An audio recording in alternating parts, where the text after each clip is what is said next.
Everybody's, well, you got to have the professors tell you, if you don't innovate, you die. All of these words. My first question would have been, what's the definition of innovation? And I doubt that most people realize what it is. We looked at it, and again, this is my view. You might totally disagree. Just don't throw things.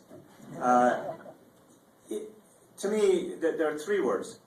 There's innovation, invention, and technology. People seem to use them interchangeably when they're not.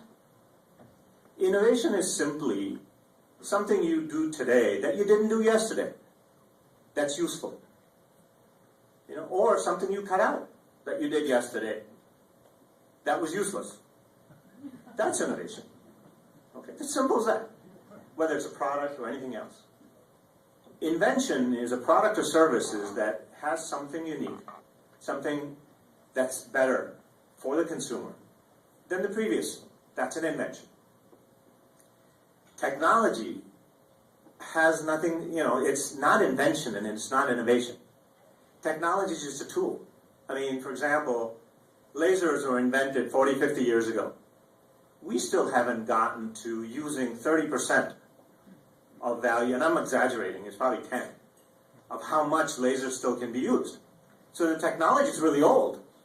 It's how you use it. It's how you use that technology to make something that is useful for other people. Now, we do that.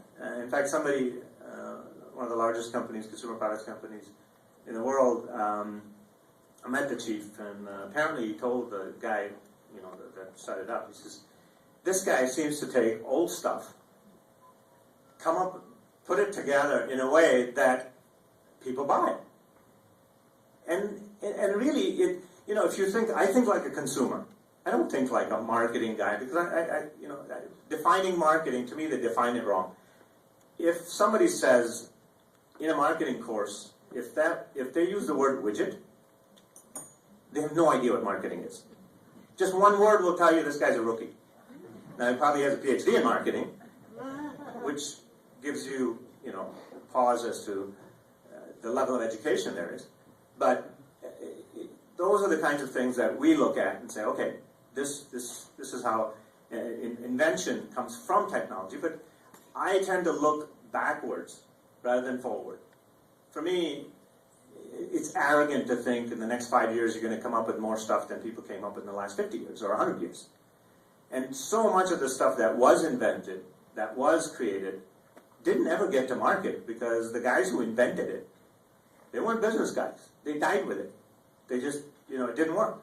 So what we do is go out to the world and say, look, no matter how big our R&D crew is, it's never going to be bigger than the world.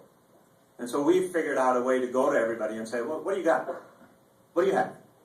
We'll look at it, we'll talk to you. If it's junk, we won't after that. But if you've got something, because if you look at the history of invention, it's one or two guys that did it, almost everything. It's not mobs of PhDs that created really, really great fundamental stuff. So I tend to go out to those guys, and we find amazing things, which is where we've come up with all this stuff.